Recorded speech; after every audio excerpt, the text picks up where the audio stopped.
या वर्षीची अर्जुन सायलीची मकर संक्रांत दणक्यात साजरी होणार आहे. मित्रांनो, 3 वर्ष अर्जुन सायली यांची मकर संक्रांत साजरीच झाली नाही. त्यामुळे आता पूर्ण आजी ते म्हणत आहे की तुमची आता यावर्षी मकर संक्रांत एकदम जल्लोषात दणक्यात साजरी करायची. तेव्हा अर्जुन हटकून मस्करी करत आहे सायलीची की मकर संक्रांत म्हणजे काय, पतंग उडवायची, ते तर आपण दरवर्षीच उडवतो, मग यावर्षी साजरी करायची म्हणजे. तर सायली बोलते, अहो सुगडी पुजायची, हलव्याचे दागिने घालायचे. तेव्हा अर्जुन बोलतो, हलव्याचे दागिने, हलवा तर आपण खातो, दागिने छी बाबा, अंगावर कसे घालायचे. तेव्हा सायली बोलते, अहो हटकून करता ना तुम्ही सगळं, तुम्हाला माहिती आहे ना. तेव्हा अर्जुन बोलतो, हो मी हटकून करतो, कारण तू रुसली की मग खूप क्यूट दिसते आणि मला ती खूप आवडते.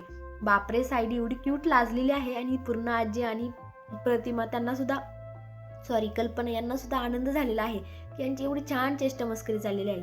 आता इकडे संक्रांतीसाठी सायली इतकी सुंदर तयार झालेली आहे.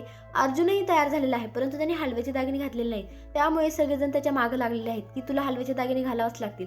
पण अर्जुन, नाही मी हलव्याचे दागिने घालणार नाही, मी घालणार नाही. आणि आता चक्क अर्जुनला नटवायला आलेल्या आहेत अर्जुनच्या मेहुण्या. हिंदीमध्ये त्यांना साली बोलतात. तर मेहुण्या आलेल्या आहेत अर्जुनच्या. आता इथे सखी आली, मीरा आली, परत काव्या आली, पुन्हा भूमी आली. 4 मेहुण्या आल्यात. आणि ते आता काव्या बोलत आहे की अहो तुम्ही नका घालू, आम्ही आहोत ना, आम्ही तुम्हाला नटवणार आहोत, आम्ही तुम्हाला तयार करणार आहोत, आम्ही तुम्हाला दागिने घालणार आहोत. आणि आता त्या चौघीजणी आता अर्जुनला असं ओढून येतात आतमध्ये हलव्याचे दागिने घालण्यासाठी. अर्जुन इकडे सायलीची हेल्प घ्यायला जातो, तर सायली सुद्धा हात असा डोक्याला लावते पण त्याला मदत करत नाही. कारण सायलीची पण इच्छा आहे की अर्जुनने हलव्याचे दागिने घालावे. आणि बघू अर्जुन किती क्यूट दिसतोय ते.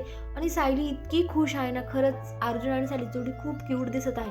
त्यांची संक्रांत आज खरंच खऱ्या अर्थाने पहिल्यांदाच एवढी जल्लोषात साजरी होणार आहे आणि नागराचं सत्य बाहेर येणार आहे. तुम्हाला काय वाटतं, कमेंटमध्ये नक्की सांगा. धन्यवाद.